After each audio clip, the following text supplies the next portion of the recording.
Sobre a brevidade da vida, Sêneca. A maior parte dos mortais, Paulino, queixa-se da malignidade da natureza, porque somos gerados para uma curta existência, porque esse espaço de tempo que nos é dado transcorre tão veloz, tão rápido que, com exceção de bem poucos, os demais a vida os deixa exatamente nos preparativos para a vida. E não é conforme opinam só a massa de insensatos que deplorou este mal comum. Este sentimento provocou queixas também de homens ilustres. Daí aquela conhecida frase do maior dos médicos: a vida é breve, a arte é longa.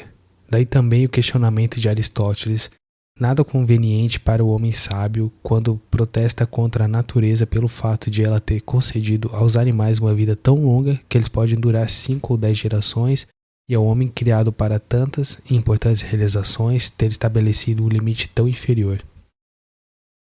Não dispomos de pouco tempo, mas desperdiçamos muito. A vida é longa bastante e nos foi generosamente concedida para a execução de ações as mais importantes, caso toda ela seja bem aplicada. Porém, quando se dilui no luxo e na preguiça, quando não é despendida em nada de bom, somente então compelidos pela necessidade derradeira, aquela que não havíamos percebido passar, sentimos que já passou. É assim que acontece. Não recebemos uma vida breve, mas a fazemos. Dela não somos carentes, mas pródigos. Tal como amplos e magníficos recursos, quando vêm para um mau detentor, são dissipados num instante, ao passo que, por mais modestos que sejam, se entregues a um bom guardião, cresce pelo uso que se faz deles, assim também a nossa existência é bastante extensa para quem dela bem dispõe. Por que nos queixamos da natureza? Ela se revelou benigna. A vida será longa se souberes utilizá-la. No entanto, um é dominado por uma avareza insaciável, outro por um empenho laboroso em tarefas inúteis. Um vive impregnado de vinho, outro se entorpece na preguiça. Este se vê esgotado por uma ambição sempre dependente de julgamentos alheios. Aquele por um desejo irrefreável de comerciar o conduz por todas as terras e todos os mares na esperança de lucro. A cobiça de feitos militares atormenta alguns, sempre empenhados em levar perigo a outros ou inquietos pelo próprio. Aos que, por voluntária servidão, se consomem na veneração ingrata de seus superiores. Muitos se detiveram na busca da sorte alheia ou na lamentação da sua. A grande maioria, que nada persegue ao certo, foi lançada a novos projetos por sua frivolidade volúvel, inconstante e descontente consigo mesmo. A alguns não agrada nenhuma meta para a qual possam direcionar seu percurso. Mas o destino os surpreende, entorpecidos e bocejantes, de tal modo que eu não duvidaria ser verdadeiro o que no maior dos poetas vem afirmando à maneira de um oráculo. É diminuta a parte da vida que vivemos. Realmente, todo o período restante não é vida, e sim tempo. Por todo lado, suas imperfeições os encalçam e circundam e não permite que se reergam ou que levante os olhos para discernir a verdade, mas os retém submersos e fixados nos desejos. Nunca lhes é possível voltar-se para si mesmos. Se alguma vez lhes advém casualmente algum repouso, agitam-se tal como em alto mar, onde mesmo depois dos ventos subsiste a turbulência, e jamais se veem desocupados de seus desejos. Achas que eu falo desses cujos males são incontestáveis? Olha aqueles para cuja felicidade todos acorrem, são sufocados pelos próprios bens. Para quantos as riquezas são opressivas, quanto a eloquência de muitos e o encargo cotidiano de dar prova de seu engenho fazem verter sangue, quantos empalidecem por seus prazeres contínuos, e quantos não deixou nenhuma liberdade o bando de clientes que os rodeia. Enfim, percorre todos esses, desde os mais humildes até os mais elevados. Este invoca um defensor, aquele que lhe presta assistência. Um está em perigo, o outro o defende, um outro o julga, ninguém reivindica ter a posse de si mesmo. Um se consome por causa de outro. Informa-te sobre esses cujos nomes se conservam em memória. Verás que eles são reconhecíveis pelas seguintes características. Aquele é ligado a Cicrano, este outro a Beltrano. Ninguém pertence a si próprio. Então é uma insensatez completa a indignação de alguns. Eles se queixam do menosprezo dos que eles são superiores porque não tiveram tempo para eles quando desejavam encontrá-los. Ousa queixar-se da soberba do outro, alguém que para si mesmo nunca tem tempo? Aquele, porém, mesmo com a expressão insolente, olhou para ti, quem quer que sejas, ouviu tuas palavras, admitiu-te a seu lado. Tu jamais te dignaste a te observar e a te ouvir. Assim, não há razão para que censures em alguém essas obrigações, posto que, na verdade, sempre tu as cumprirás. Não é que desejavas estar com outra pessoa, mas não podia estar contigo mesmo. É possível que todos os talentos que alguma vez brilharam nisto concordem unânimes. Nunca ficarão estupefados o bastante diante dessa turvação das mentes humanas. Não tolero que suas propriedades sejam ocupadas por ninguém e, se há uma pequena disputa sobre a medida de seus limites, recorrem a pedras e armas. Já em suas vidas consente que outros se instalem e até mesmo introduzem eles próprios os que vão ser os professores dela. Não se encontra ninguém que queira repartir o seu dinheiro. Já a sua vida, quanto cada um a distribui entre muitos, são mesquinhos na retenção do patrimônio, mas tão longo se trate de gastar tempo, são extremamente prodígios com a única coisa em relação à qual a avareza é honrosa. Eu gostaria de abordar uma pessoa dentre as mais idosas da seguinte maneira. Vemos que tu chegaste a um estágio avançado da vida humana. Pesam-te nas costas 100 anos ou mais. Vamos, faz o cômputo de tua existência. Calcula quanto desse tempo um credor, quanto um amante, quanto um rei, quanto um cliente te subtraiu, quanto uma desavença conjugal, quanto o castigo dos escravos, quanto o obrigatório ir e vir pela cidade. Acrescenta as doenças que nos causamos por nós mesmos, acrescenta também o tempo que se perdeu sem uso. Verás que tu tens bem menos anos do que numeras. Repassa na memória, sempre que estiveste seguro de uma decisão tua, quão poucos dias decorreram tal como havias planejado, em que momento estiveste disponível para ti, quando tua face manteve expressão normal, quando tua alma se manteve passível, que obra realizaste em uma vida tão longa, quantas pessoas saquearam tua vida sem que tu percebesses o que perdias, quanto te subtraiu uma tristeza inútil, uma alegria tola, uma cupidez voraz, uma conversa fútil, quão pouco te foi deixado do que era teu, compreenderás que estavas morrendo prematuramente. Qual é então a causa disso? Viveis como se sempre havereis de viver. Nunca vos ocorreu vossa fragilidade. Não observais quanto tempo já transcorreu. Desperdiçais como se de uma fonte plena e abundante, quando, nesse ínterim, exatamente aquele dia que é doado a uma pessoa ou uma tarefa, talvez seja o último. Tendes medo de tudo como mortais. Desejai tudo como imortais. Tu vais ouvir muitos dizendo assim: a partir dos 50 anos vou me retirar, aos 60 me liberarei de minhas obrigações. E quem tomas como fiador de uma vida tão longa? Quem irá aceitar que as coisas se passem tal como dispões? Não te vergonha reservar para ti essas sobras de vida e destinar ao aprimoramento da alma apenas esse tempo que não poderias empregar em mais nada? Quanto é tardio começar a viver só quando é hora de terminar? Que estúpido esquecimento da condição mortal adiar para os 50 e os 60 anos as decisões sensatas e então querer começar a vida num ponto até o qual poucos chegaram. Os mais poderosos e elevados a uma alta posição verás escaparem palavras pelas quais desejam e louvam o tempo disponível para si mesmos e o preferem a todos os demais bens.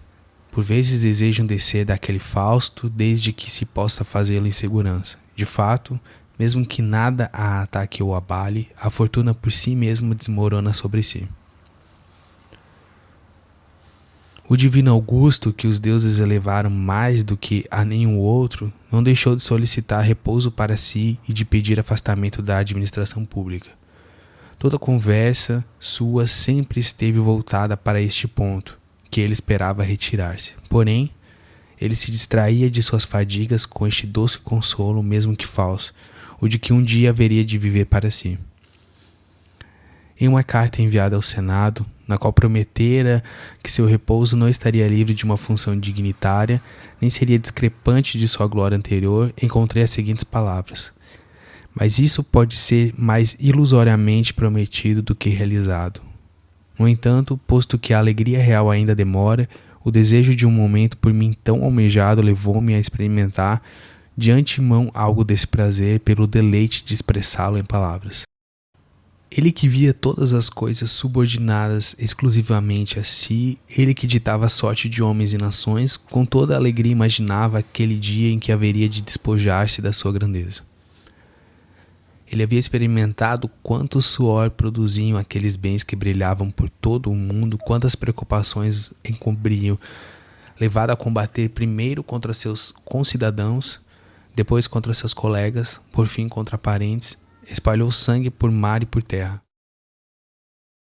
Depois de ter circulado em guerra pelas províncias da Macedônia, Sicília, Egito, Síria, Ásia Menor e por quase todas as regiões do Império, ele direcionou para as guerras externas os exércitos cansados do morticínio entre romanos.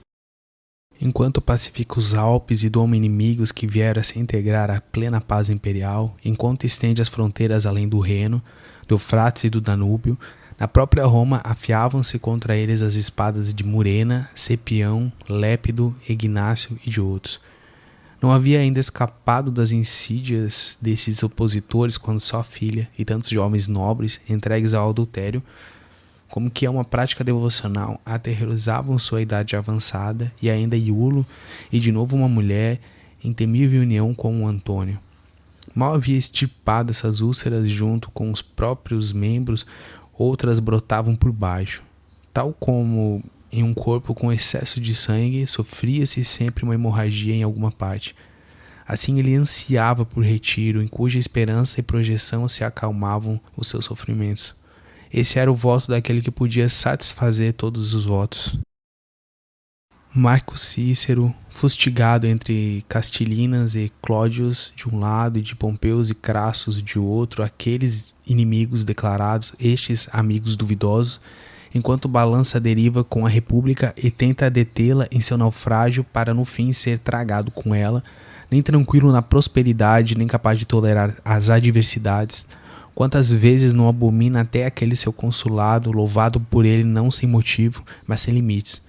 Que palavras lamentáveis ele exprime em uma epístola a Ático depois de já derrotado Pompeu, o pai, quando então o filho procurava recompor na Espanha suas forças dispersas.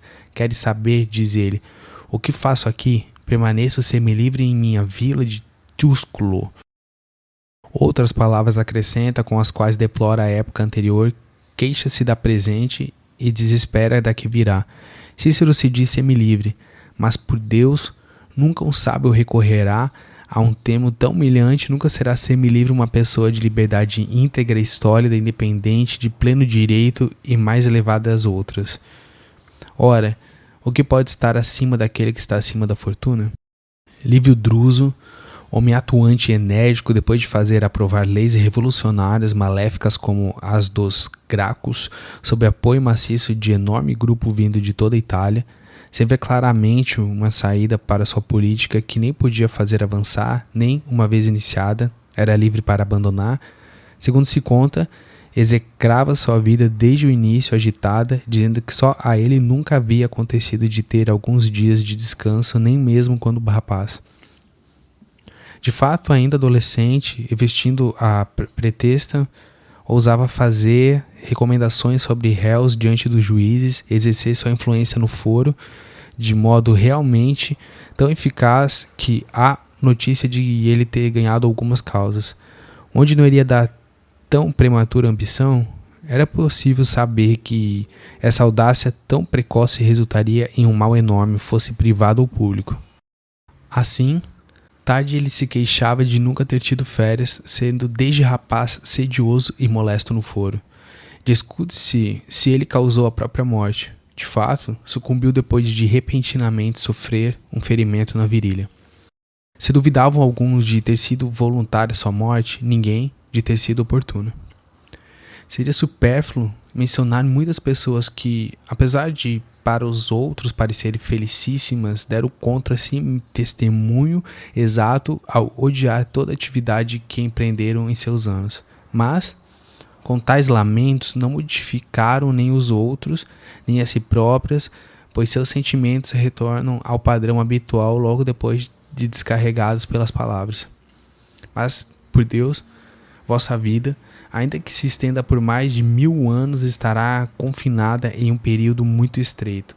Já os vícios não deixarão de devorar época alguma. De fato, é forçoso que logo vos escape este espaço de tempo que é dilatado por via da razão, ainda que por natureza ela ocorra. Realmente não podeis apanhar nem reter ou retardar a mais veloz de todas as coisas, contudo permitis que ela se vá como algo supérfluo e renovável. Ora, à frente de todos coloco aqueles que não têm tempo para nada, exceto para o vinho e os prazeres, pois nunca ninguém tem ocupação mais torpe. Outros, mesmo quando dominados por uma imagem vã de glória, ao menos se equivocam faustosamente.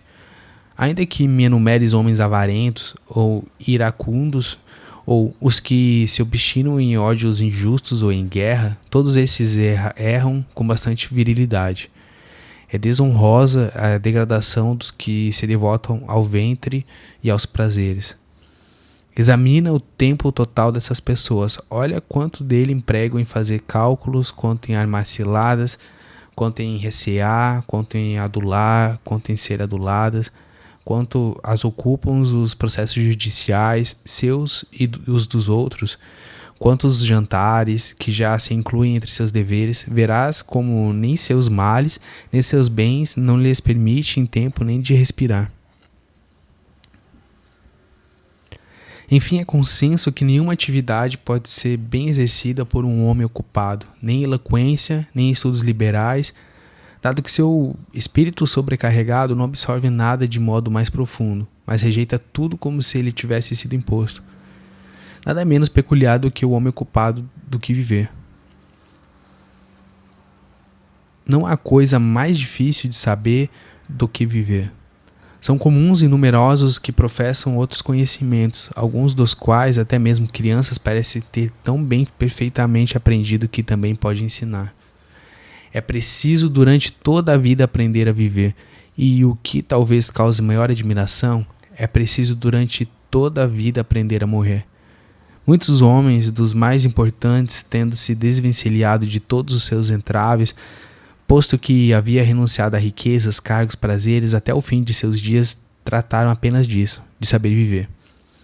E, no entanto, muitos deles deixaram a vida depois de confessar que ainda não tinham tal conhecimento, de modo que menos ainda o têm esses outros que mencionei.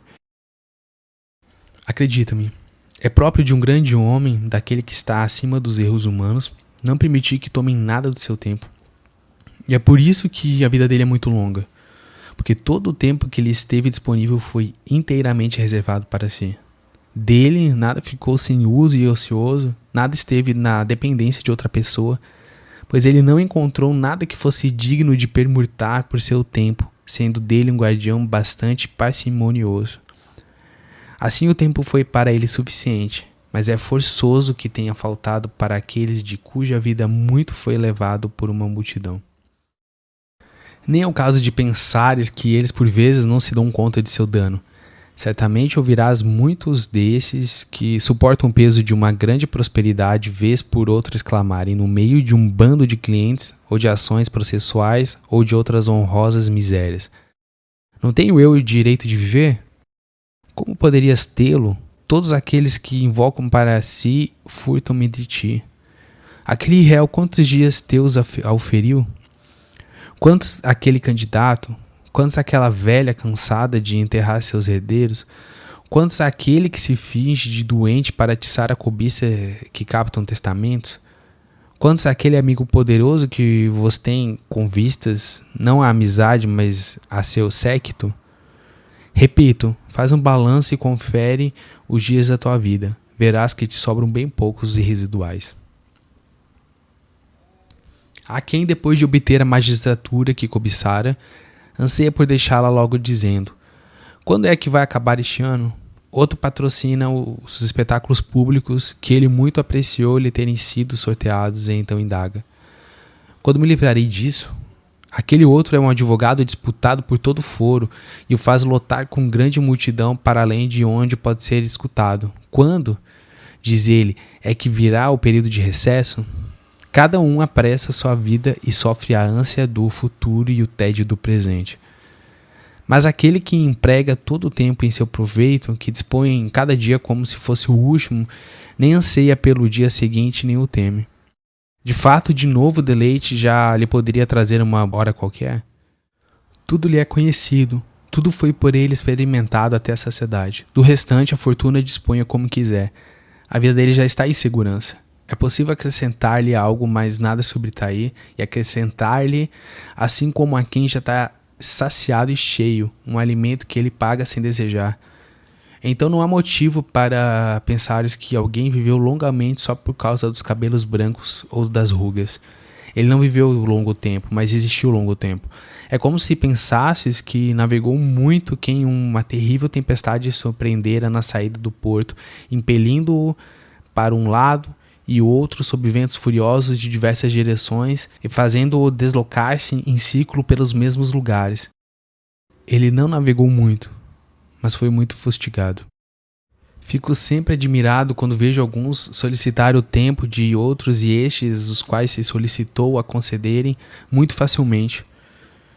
Ambos levam em conta aquilo que para o que se solicitou o tempo, mas nenhum dos dois o próprio tempo. É como se fosse nada o que se solicita, nada o que se concede. Joga-se com a coisa mais preciosa que existe. Engana-os, porém, o fato de tratar-se de algo incorpóreo, o fato de não ser aparente aos olhos, sendo-lhe por isso atribuído muito pouco valor, ou mesmo valor quase nulo. As pessoas recebem com muito prazer pensões e auxílios e nisso colocam seu empenho, atenção ou cuidados. Ninguém valoriza o tempo. Usam-no como uma displicência, como se nada valesse. Mas verás essas mesmas pessoas, quando doentes, tocar os joelhos dos seus médicos se delas tiver se aproximado um risco iminente de morte, ou dispostas a despender todo o seu patrimônio para preservar sua vida se temem uma pena capital, tamanha é a discrepância de seus estados psíquicos. Mas se fosse possível expor a cada um, do mesmo modo que a soma de seus anos passados, igualmente a de seus anos futuros, como ficariam alarmados de ver que lhes teriam restado poucos? Como os poupariam? Ora, é fácil gerir aquilo que, apesar de exíguo, é certo. Com mais cuidado se deve conservar o que não se sabe quando irá faltar. Porém, não há razão para pensar que eles ignoram quão precioso é o tempo. Costumo dizer àqueles que mais amam que estariam dispostos a lhes dar uma parte de seus anos. Eles dão sem o perceber. Dão, contudo, de modo que subtraem de si sem haver incremento para aqueles. Mas o próprio fato dessa subtração ignoram. Por isso lhes é tolerável o dano de um prejuízo inaparente. Ninguém vai restituir os teus anos. Ninguém vai devolver-te de novo a ti mesmo. A vida segue a trajetória que iniciou e não retrocede ou detém seu curso. Não fará tumulto nem advertirá sobre sua velocidade, deslizará em silêncio. Ela não se prolongará por ordem de um rei, nem pelo favor do povo. Transcorrerá do modo como foi determinada desde o primeiro dia. Não sofrerá nenhum desvio, nenhum retardo. O que irá acontecer? Tu estás ocupado, a vida se apressa. Neste ínterim, a morte irá chegar, para a qual, querendo ou não, terás de ter tempo. Pode haver algo mais insensato do que o pensamento de algumas pessoas? Digo aquelas que se jactam de sua prudência, estão empenhadamente ocupadas para que possam viver melhor, planificam sua vida com dispêndio de vida. Dispõem seus planos a longo prazo, ora, mas a maior parte da vida é a protelação. Essa nos arranca um dia após o outro, rouba-nos o presente enquanto promete o futuro. O maior obstáculo à vida é a expectativa, que fica na dependência do amanhã e perde o momento presente. Tu dispões o que está nas mãos da fortuna, deixas de lado o que está nas tuas. Para onde olhas? Para onde te projetas? Tudo que há de vir repousa na incerteza. Vive de imediato. Proclama-nos o maior dos poetas, cantando esta fórmula salutar, como que inspirado por lábios divinos. Para os tristes mortais, os melhores dias da vida são sempre os que fogem primeiro. Por que tardas, diz ele? Por que ficas parado? Se não o utilizas, ele escapa. E mesmo que o utilizes, ele escapará. Assim deve-se velozmente lutar contra a rapidez do tempo disponível para nós, e como que logo beber de uma rápida torre que não há de fluir para sempre. Isso também diz o poeta, a perfeição para censurar uma indecisão infinita, pois diz não às melhores épocas e sim os melhores dias. Porque é que, seguro e indolente em meio a tão intensa fuga do tempo, estendes em uma longa série os teus meses e anos do modo que bem pareceu a tua avidez? Ele te fala do dia, e exatamente deste que está em fuga. Há então alguma dúvida de que os melhores dias são os primeiros a fugir para os tristes mortais, isto é, para os ocupados? Seus espíritos ainda puéreis são oprimidos pela velhice, a qual eles chegam desavisados e indefesos. De nada se precaveram, caíram nela de súbito e desprevenidos, sem terem percebido que diariamente ela se aproximava. Assim como uma conversa, uma leitura, uma reflexão mais profunda distrai os que estão em viagem, e eles se dão conta de que chegaram antes de ter notado que se aproximavam, assim também esse trajeto de nossa vida contínuo e tão rápido que percorremos com o mesmo passo em vigília ou dormindo, não é aparentemente para as pessoas ocupadas, exceto no fim. Se eu quiser dividir em partes, em argumentos a tese de que proponho, vão me ocorrer muitos pelos quais poderia provar que é brevíssima a vida das pessoas ocupadas. Fabiano, que não era um desses filósofos de cátedra, mas um daqueles verdadeiros e antigos pensadores, costumava dizer que contra os transtornos passionais é preciso lutar com força, não com argúcias, e repelir uma frente de ataque não com pequenas escaramuças, mas com uma investida dura. Estes transtornos deveriam ser esmagados, não sofrer meras correções. No entanto, para que aquelas pessoas se repreendam o seu desatino, deve-se instruí-las, não simplesmente lamentá-las. A vida divide-se em 3 períodos: o que se foi, o que está sendo e o que há de vir. Destes, o que estamos atravessando é breve. O que havemos de atravessar é duvidoso, e o que já atravessamos é certo. Este último, de fato, aquele sobre o qual a fortuna perdeu seu direito, o qual não pode ser reconduzido ao arbítrio de ninguém. Este período os ocupados o perdem, pois não lhes sobra tempo para examinar o passado e, se lhes sobrasse, seria desagradável a recordação de algo que lhes causaria arrependimento. Assim, a contragosto, consideram o tempo mal gasto, nem ouso recordar os momentos cujos vícios, mesmo os que serpeavam sobre o encanto de algum prazer momentâneo, se mostram pelo reexame. Ninguém voltará a bom grado seu olhar ao passado, exceto quem submete todos os seus atos à própria censura, que nunca se deixa enganar. Quem avidamente muito cobiçou, desprezou com soberba, venceu com insolência, enganou com insídias, roubou por cupidez, prodigamente dissipou, é forçoso que tema a própria memória. Ora, essa é a parte sagrada e intocável de nosso tempo, posta acima de todos os reveses humanos, subtraída ao reino da fortuna, e que nem a penúria, nem o medo, nem o ataque de doenças podem atingir. Ela não pode ser conturbada nem tirada, a posse dela é perpétua e sem receios. Somente um a um os dias se mostram presentes para nós, e ainda fracionados em momentos. Porém, todos os dias do passado, tão longo ordenares, estarão diante de ti, a teu arbítrio irão deixar-se examinar detidamente. Isso os ocupados não têm tempo de fazer. É próprio de uma mente segura e tranquila percorrer todos os períodos da sua vida. As almas dos ocupados, como se estivessem atadas sob o jugo, não pode virar-se e olhar para trás. Portanto, a vida deles desaparece num abismo, e, tal como de nada adianta verter líquido até a borda de um recipiente, sem baixo no fundo que o receba e conserve, assim também não importa quanto tempo nos é concedido. Se não há lugar onde ele possa depositar-se, se ele vaza por trincas e perfurações de nossas almas. É brevíssimo o tempo presente, a ponto mesmo de que para alguns permanece inexistente. Está de fato sempre em curso, flui com rápida vazão, deixa de existir antes de chegar, não admite retardo, é tal qual o universo e os astros, cujo movimento sempre incansável nunca se detém no mesmo ponto. Portanto, aos ocupados diz respeito somente o tempo presente, que é tão breve que não se pode apreendê-lo, e mesmo este é subtraído deles por estarem divididos em muitas atividades. Em suma, queres saber quão pouco tempo eles vivem? Olha quanto desejam viver longo tempo. Velhos, decrépitos, mendigam em suas preces o acréscimo de uns poucos anos. Fingem ser mais novos, lisonjeiam-se com essa mentira e iludem-se tão prazerosamente quanto se junto com eles enganassem o destino.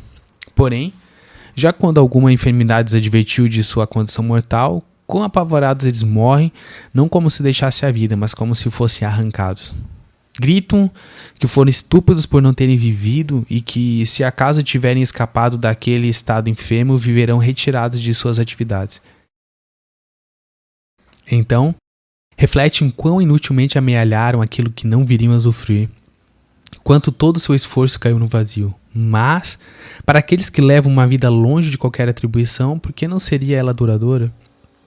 Nenhuma parte dela é usurpada, nenhuma é dispersa aqui e ali, nenhuma se perde por negligência, nenhuma é dissipada com largueza, nenhuma é supérflua. Toda ela, digamos assim, é rentável.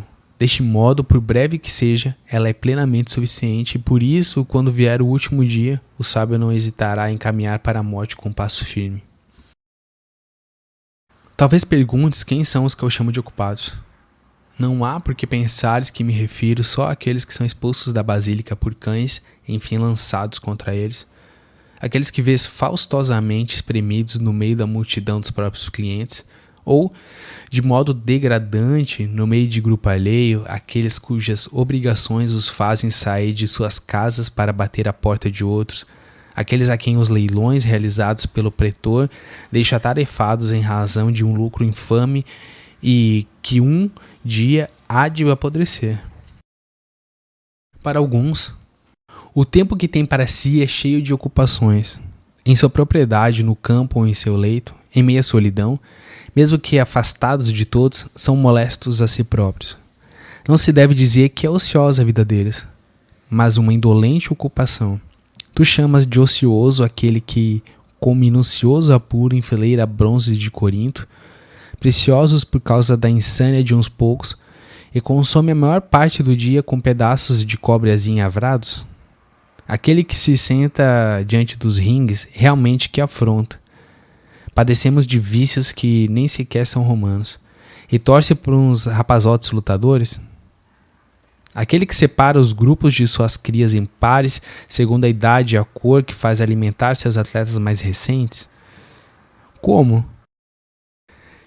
Chamas de ociosos os que passam muitas horas no cabeleireiro, durante as quais lhes aparam o que cresceu na noite anterior, discute-se sobre cada fio de cabelo, arrumam as mechas desalinhadas ou as juntam sobre a fronte se estão faltando aqui e ali?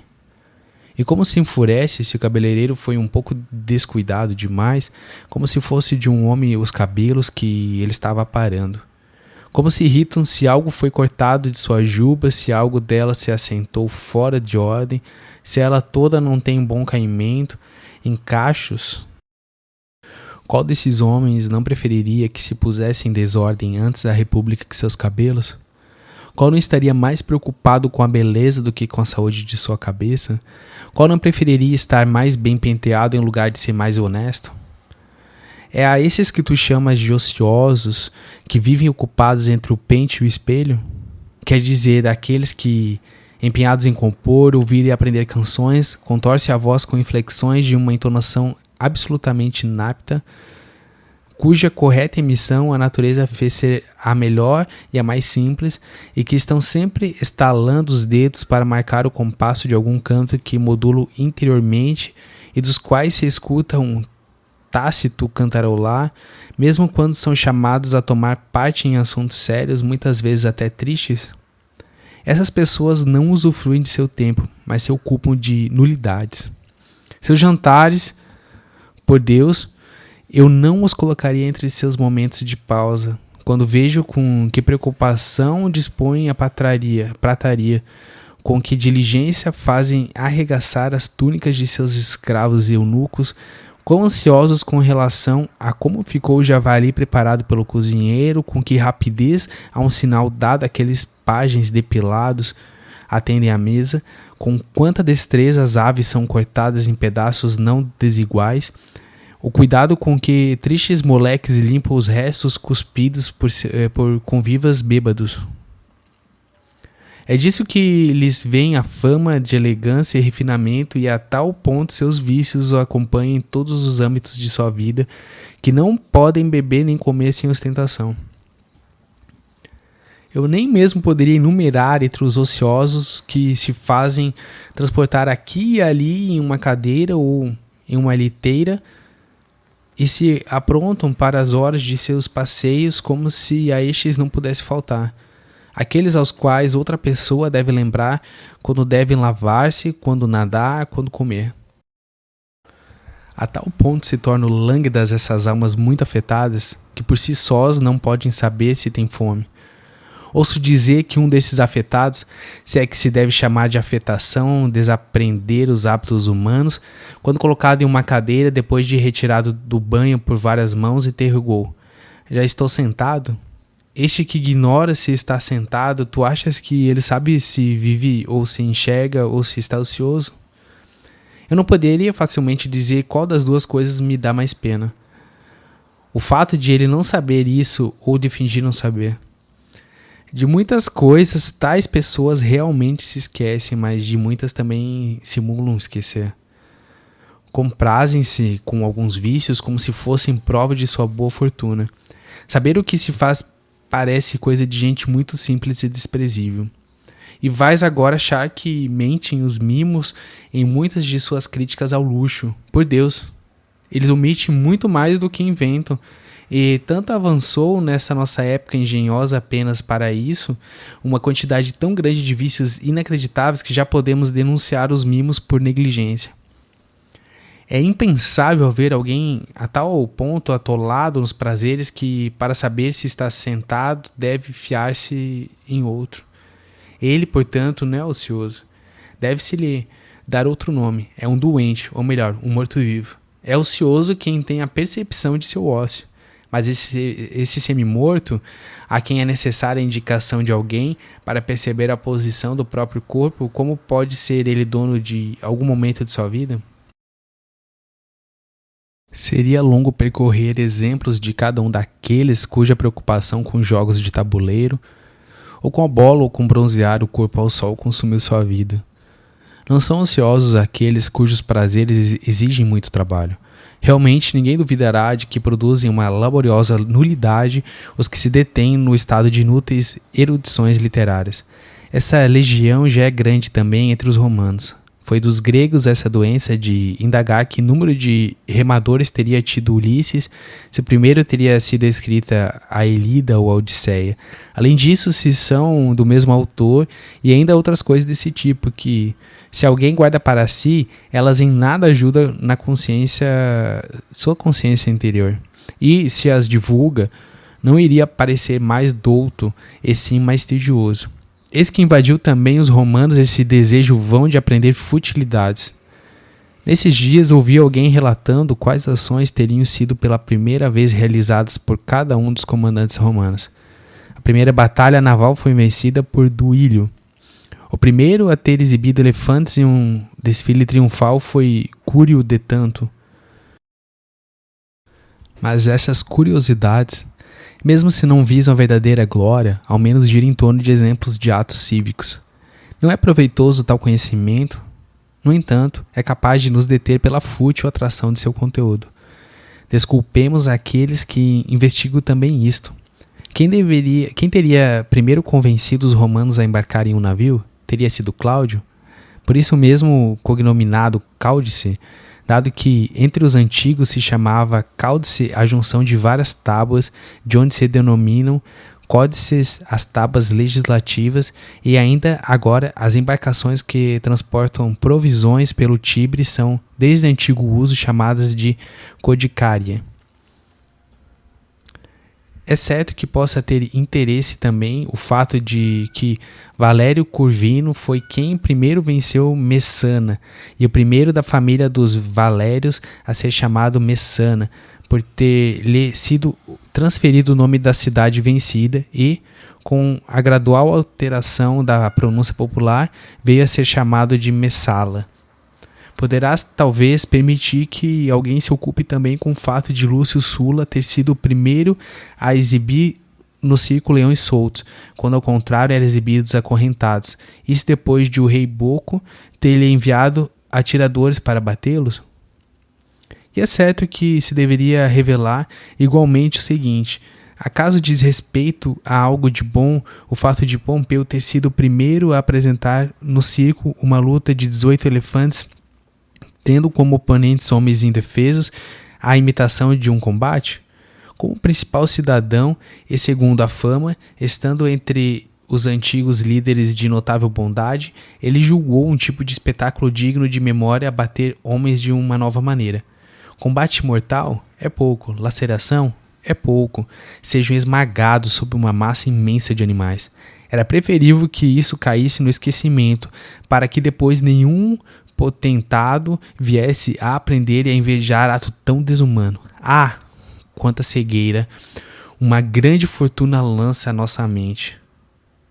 Ele, então, acreditou estar acima da natureza ao lançar um bando tão numeroso infelizes a feras nascidas sobre outros céus, ao atiçar uma guerra entre animais tão díspares, ao fazer derramar tanto sangue diante do povo romano, ele que em breve iria forçá-lo a verter ainda mais. Ele mesmo, porém, enganado depois pela perfídia alexandrina, entregou-se a um escravo ínfimo cujo golpe o trespassou. Só então compreendeu a jactância fútil de seu cognome. Mas, para voltar ao ponto de onde me afastei e, ainda nesse campo, mostrar a supérflua diligência de alguns, a mesma pessoa contava que Metelo, depois da vitória sobre os cartaginenses na Sicília, durante seu triunfo foi o único de todos os romanos a ter conduzido à frente de seu carro 120 elefantes capturados. Que Sulla foi o último dos romanos a ter ampliado o Pomério, o qual entre os antigos nunca foi costume ampliar após a anexação de um território provincial, mas apenas de um itálico. Saber isso acaso seria mais útil do que saber que o Monte Aventino estaria fora do Pomério, como afirmava ele, por uma dessas duas razões. Ou porque a plebe teria se retirado para ali, ou porque quando o Remo realizou os auspícios naquele local, o voo das aves não teria sido favorável, e mais outros fatores incontáveis que ou são falsos ou parecem invenções. Ainda que concedas que falam de boa-fé tudo isso, ainda que deem garantia do que escrevem, no entanto, essas informações diminuirão os erros de quem? Vão conter os desejos de quem? A quem farão mais corajosos, a quem mais justos, a quem mais generosos? O meu caro Fabiano dizia que, às vezes, duvidava se era melhor não se aplicar a estudo algum do que se envolver com os desse tipo. De todos os homens, só os que estão disponíveis para a sabedoria são os ociosos. Só eles vivem, pois não apenas de seu tempo de vida são bons guardiões, mas acrescentam a este toda a eternidade. Todos os anos que passaram antes deles foram-lhes creditados. Se não somos em absoluto ingratos, aqueles tão preclaros fundadores de doutrinas sagradas nasceram para nós, prepararam a vida para nós. Por um trabalho alheio, somos conduzidos até as mais belas ideias, tiradas das trevas para a luz.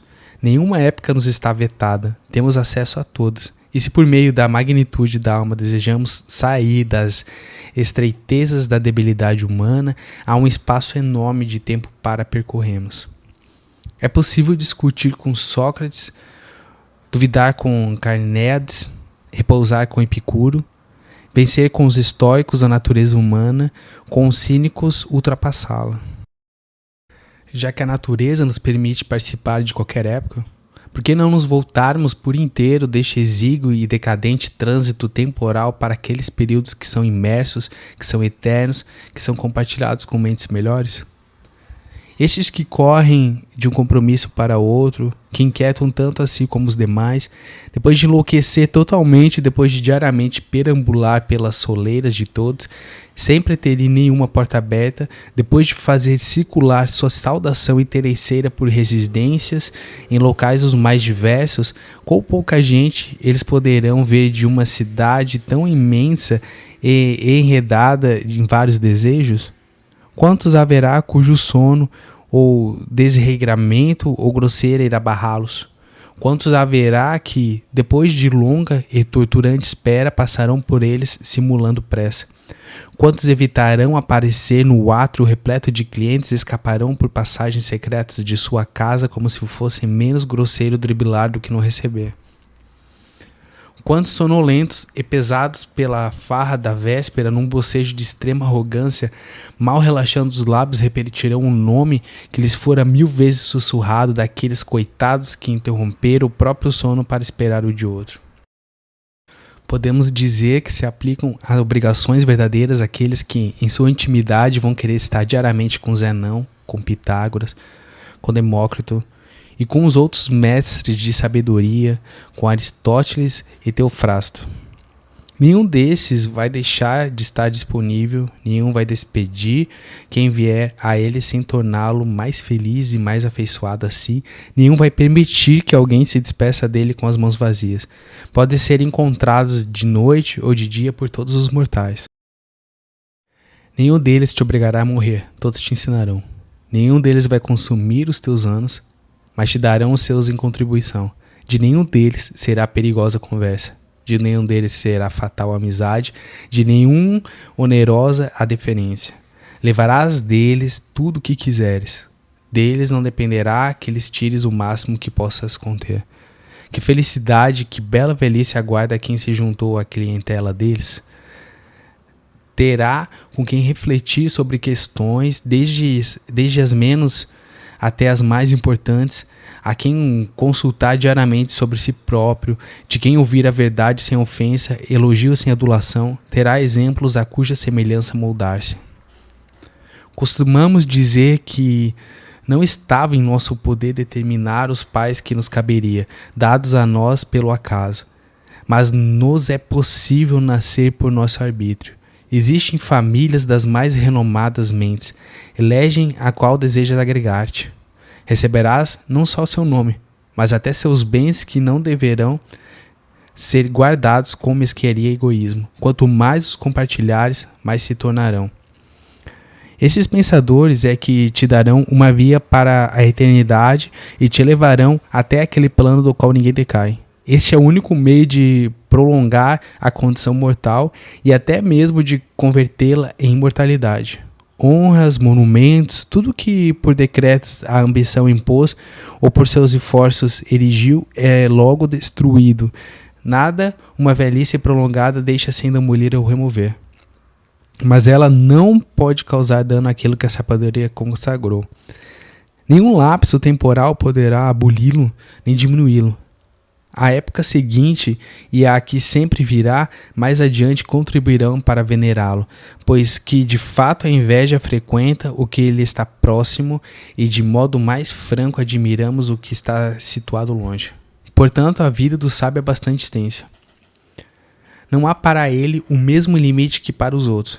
Só ele está liberado das leis do gênero humano. Todos os séculos estão submetidos a ele tal como a um Deus. Transcorreu certo tempo, ele o abarca na memória. Está em curso, ele o utiliza. Está por vir, ele o antevê. O que torna longa sua vida é a concentração de todos os tempos em um único. Brevíssima e demasiado angustiosa é a vida daqueles que se esquecem do passado, negligenciam o presente e temem o futuro. Quando chegam a seus momentos derradeiros, tardiamente compreendem os infelizes que por tão longo tempo estiveram ocupados em não fazer nada. Não há motivo para julgar que eles levam uma longa existência com base no argumento de que algumas vezes invocam a morte. Atormentam-os a ignorância sobre suas emoções instáveis e que incide exatamente sobre aquilo que lhes causa medo. É por isto que com frequência anseiam pela morte, porque a temem. Também não há por que julgar como prova de que vivem longo tempo o fato de, às vezes, o dia lhes parecer longo, ou de se queixarem de que as horas passam lentamente até a chegada do momento indicado para o jantar. De fato, se alguma vez suas ocupações os abandonam, inquietam-se por terem sido deixados com o tempo para si e nem sabem como dispor dele ou gastá-lo. Assim lançam-se a qualquer ocupação e a enfadonham em todo intervalo entre uma e outra. Da mesma maneira, quando se anunciou a data de uma luta gladiatória, ou quando se espera a que fora marcada para algum outro espetáculo ou diversão, querem pular os dias que faltam. Para eles, toda demora do evento esperado é longa, mas aquele momento que amam é breve e fugaz, e muito mais breve por causa da doença deles. De fato, passam de um desejo para outro e não pode deter-se em um único. Os dias para eles não são longos, mas detestáveis. Porém, ao contrário, quando lhes parecem curtas as noites que passam nos braços de prostitutas ou no vinho. Daí também o delírio dos poetas, que com suas ficções alimentam os desatinos humanos, segundo os quais Júpiter, seduzido pelo prazer do sexo, teria duplicado a noite. Que outra coisa seria inflamar nossos vícios se não designar os deuses como seus autores e dar à nossa doença, pelo exemplo da divindade, uma licença justificada? Podem não lhes parecer muito breves as noites que eles compram tão caro? Perde um dia na espera da noite, a noite no temor da alvorada. Mesmo os seus prazeres são trépidos e perturbados por vários temores e, bem quando estão mais exultantes, sobrevê-lhes um pensamento inquietante. Quanto tempo vai durar? Por causa desse sentimento, reis lamentaram o seu poderio e não os deleitou a grandiosidade de sua boa fortuna, mas os aterrorizou o fim que um dia lhe adviria. Ao estender seu exército ao longo de vastas campinas, sem poder perceber seu número, mas só sua dimensão, o mais indolente dos reis persas derramou lágrimas porque em 100 anos ninguém restaria daquela tão numerosa massa de jovens. Mas ele próprio, que chorava, estava prestes a movê-los para seu destino e a fazer uns perecerem no mar, outros em terra, outros em combate, outros em fuga, e, num exíguo espaço de tempo, haveria de aniquilar aqueles por cujo 100º ano ele temia. E por que é que são receosas também em suas alegrias? É que elas não se apoiam em motivos sólidos, mas são conturbadas pela mesma inconsistência da qual se originam. Por outro lado, como pensas que são os momentos que eles próprios admitem como tristes, uma vez que também aqueles alegres com os quais se exalta e se transporta acima dos homens são tão pouco genuínos? Todos seus maiores bens são motivo de inquietação e em sorte alguma é pior confiar do que na melhor delas. Para salvaguardar a felicidade é preciso outra felicidade, e devem-se fazer votos pelos próprios votos alcançados. De fato, é instável tudo que nos advém de modo fortuito, e quanto mais elevada é uma situação, tanto mais está exposta à queda. Ora, a ninguém agrada a iminência de uma queda. Portanto, é por força a mais desditosa, não somente a mais breve, a vida daqueles que, com enorme esforço, adquirem algo que deverão possuir com esforços ainda maior. Laboriosamente conseguem o que desejam, conservam angustiados o que conseguiram. Neste ínterim, não se faz nenhuma reflexão sobre o tempo, que nunca mais vai tornar atrás. Novas ocupações substituem-se às antigas, uma esperança desperta a outra, uma ambição outra ambição. Não se busca o fim da infelicidade, muda-se-lhes a fonte. Os nossos cargos nos torturam. Mais tempo nos tomam os dos outros. Deixamos de penar como candidatos. Iniciamos como partidários de outros. Desobrigamo-nos do aborrecimento de acusar. Deparamos com o de julgar. Deixou-se de ser membro do júri, passa-se a presidi-lo. Envelheceu-se na administração remunerada de bens alheios. É hora de ocupar-se das próprias riquezas. Mário deixou a farda, exerce o consulado. Quíncio apressa-se a escapar do cargo de ditador. Será reconvocado a largar Dourado. Cipião marchará contra os cartaginenses, ainda sem estar maduro para tamanha empresa. Vencedor de Hannibal, vencedor de Antíoco, glória de seu consulado, garantia do seu irmão, não fosse ele próprio a opor-se, seria colocado ao lado de Júpiter.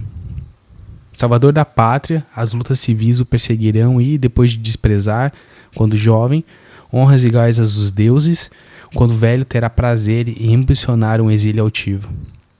Para inquietudes nunca faltarão motivos, ou felizes ou tristes. A vida irá se arrastar entre as ocupações.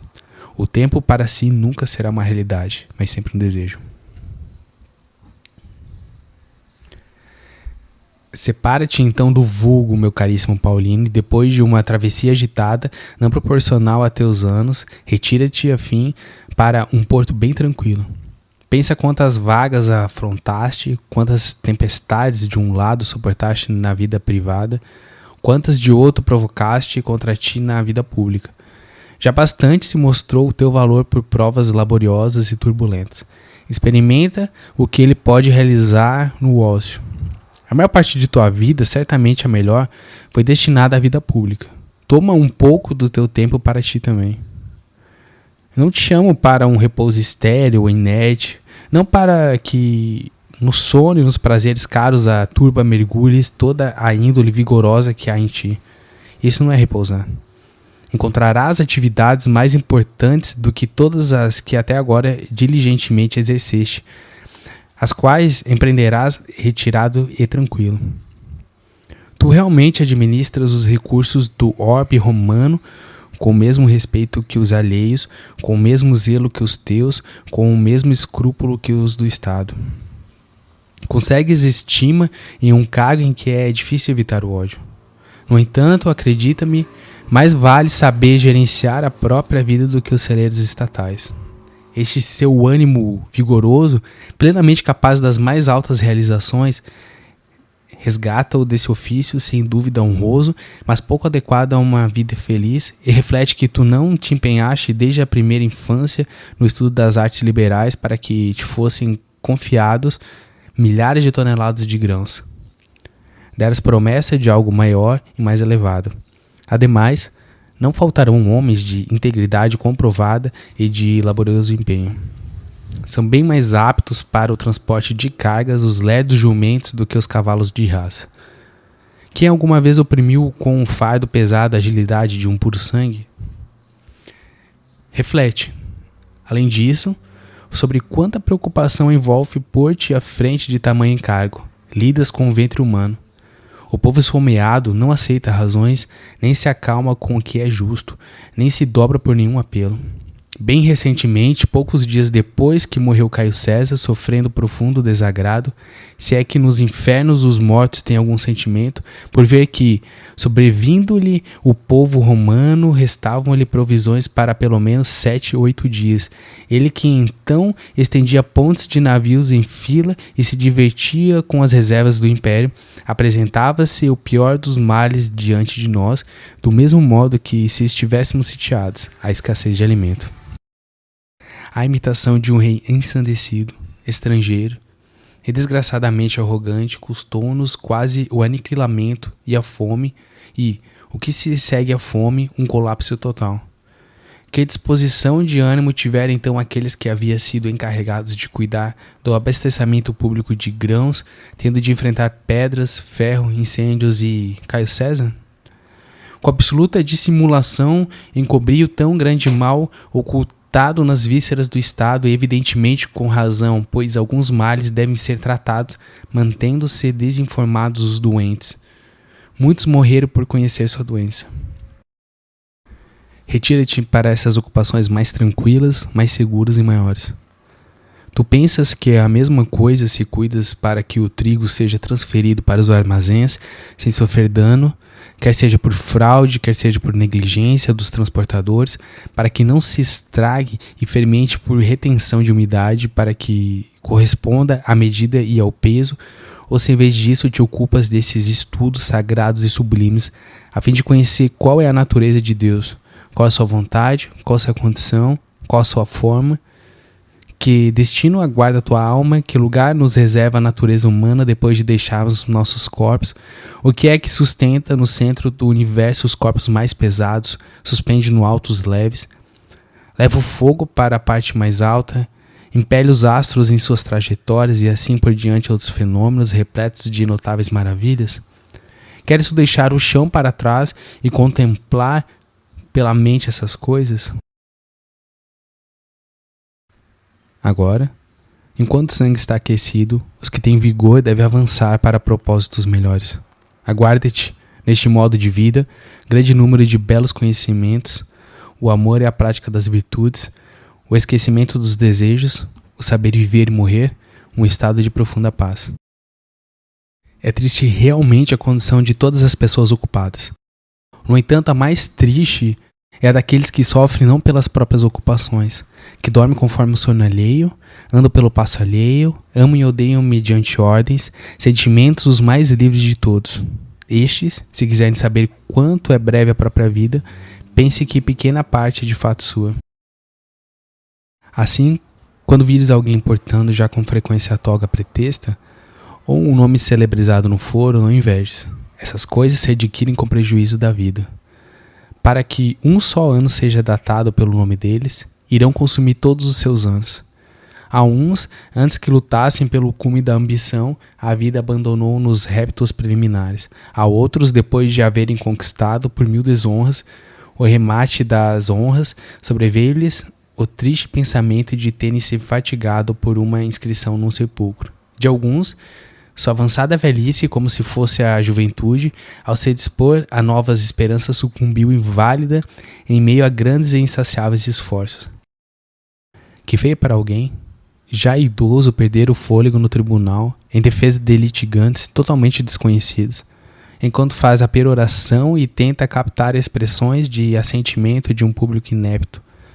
Que degradante é para alguém, cansado mais de viver do que de trabalhar, desfalecer no meio de seus compromissos, que degradante é morrer durante a análise do livro de contas, sob o sorriso de um herdeiro mantido em longa espera. Não posso omitir um exemplo que me ocorre. Sextio Turânio foi um ancião de comprovada diligência que, depois de 90 anos, tendo recebido de Caio César sem solicitação a dispensa de seu cargo administrativo, mandou que o pusessem no leito e que sua família em torno dele o pranteasse como um morto.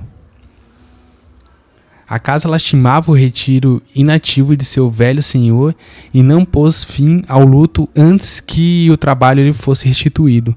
Acaso é tão prazeroso morrer ocupado? Muitas pessoas apresentam este mesmo estado de ânimo. Seu desejo de trabalhar tem duração maior do que sua capacidade. Elas lutam com a debilidade do corpo e por nenhuma outra razão julgo pesada a velhice senão porque as exclui. A lei não mobiliza um soldado a partir de 50 anos, não convoca um senador a partir dos 60. É mais difícil as pessoas obterem de si próprias a sua retirada do que da lei. Nesse meio tempo, enquanto se deixam rapinar e rapinam, enquanto interrompem o repouso um dos outros, enquanto se fazem mutuamente felizes, a vida é sem frutos, sem prazer, sem nenhum proveito para a alma. Ninguém tem a morte diante dos olhos. Todos estendem longe as esperanças. Alguns até mesmo dispõem as coisas para depois de sua vida. Sepulcros grandiosos, dedicatórias em obras públicas, oferecimento de jogos fúnebres e exéquias ambiciosas de glória. O certo é que os funerais dessas pessoas, como se tivessem vivido muito pouco, deveriam ser conduzidos sob faixas e círios.